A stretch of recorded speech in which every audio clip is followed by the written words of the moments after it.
The power of your story. So I remember hearing this statement or seeing it, reading it, and it was basically, you are the author of your story.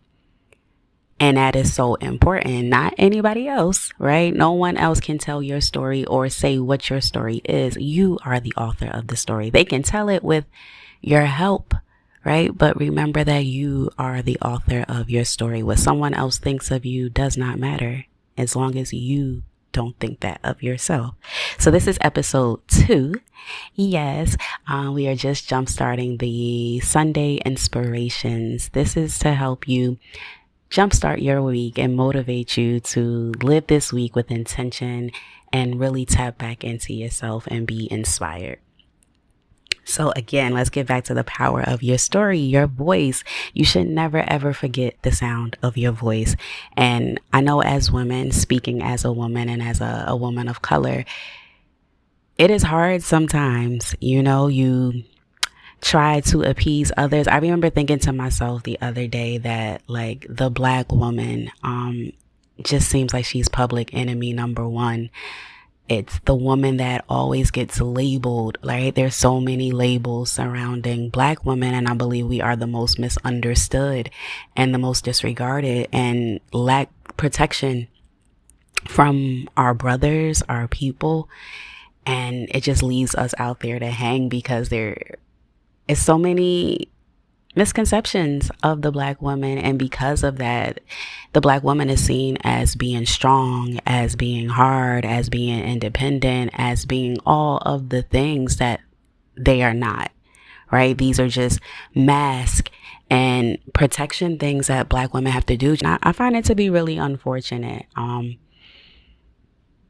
Take your time, right? If you are not a woman of color, or even if you are a woman of color, we are so diverse. Take your time to just really get to know one another. Our stories are very unique. There are similarities in experiences and stories, but all of our stories are unique, and we can learn from one another and embrace one another. I believe understanding, break down things there. Once you have this level of awareness and understanding, there becomes patience, right? And empathy towards the other group. So that's just a little sidebar. So there is so much noise today. I'm sure even in the background, you could probably hear it. I was sitting at the park and just sitting with that. There is just so much noise in the world, right? Especially if you live in a city or near a city, there's so much noise. Like as I sat at the park, I could hear the leaves rustling in the wind, but also there was a car alarm going off, cars passing by, and then the loud vibration and sound of a plane going by overhead, while like the chirping of birds was competing with this city soundscape. And buried underneath all that noise were my thoughts, right? And yours are probably too, right? There's so much noise, and it can be environmental noise and just noise from other people. And this can just be other people in your life. They may not even be in your life. Sometimes it could just be someone passing by or a quick exchange that can just be so noisy and plays a role in that diluting of your voice just getting buried even more, right? Just being muffled out by all of the noise. Have you ever paid attention to the noise surrounding you? Like intentionally stop to take in your environment, the people in your environment, what's going on in your environment. You could have lived wherever you lived for so long, especially if it's in a city, and those noises you are probably numb to, but sometimes you have to really decompress and release and get into nature and find a quiet place to release and let all of that go. But the noise from the outside can be so consuming that it drowns out your own thoughts. And maybe it's the noise from others, their thoughts, their perspectives of you. I don't know what people think of you, and if you allow what they think of you to really impact you. My motto is the greatest story is the one you tell yourself. And oftentimes I find that a lot of people are telling stories that other people have told about them or said about them based off of their experiences, and we are all entitled to our experiences. But remember, you are the author of your story. right? And that other person or those other people, whoever they may be, they can be stuck in narrative loops, right? I call it narrative paralysis, where they can't see past an old version of you, an old experience, an old story. They're just stuck, paralyzed in that old thing. And that is not your problem. That is the other person's problem. And it's not your job to help them see you in a new light, right? It's just up to you to tell your story in a way that honors you, in a way that makes you proud. Because the most important thing is to be proud of yourself.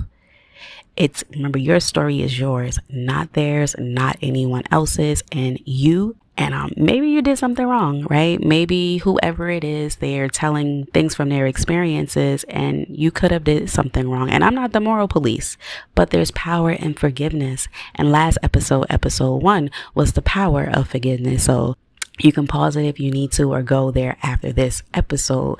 But there's so much power in forgiveness. And that episode really just discussed forgiving yourself as the utmost importance. Forgiving yourself for moments you were not in alignment with your highest purpose and your highest calling, when you were maybe low vibration, or you just made a mistake. We are all human. We make mistakes. I know I do, and I'm going to continue to make mistakes. The thing is, we're trying not to make the same mistakes, right, over and over again, learning from our lessons. But there will always be mistakes. That's how you learn. That's how you grow. And maybe others don't allow room from them. I don't know how grave your mistakes are, but you must forgive yourself, maybe even on a daily basis. And don't try to write someone else's either. You can do so if you have permission, right? You get permission from that author to co-author with their story. But we all have our own individual experiences and stories, and we are the owners and authors of our stories. So reclaim ownership of your power, reclaim ownership of your story.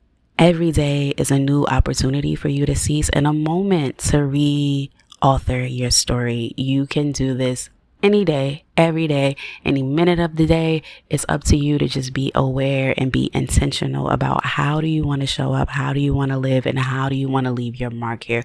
What do you want to be remembered for? And are you living in alignment with that?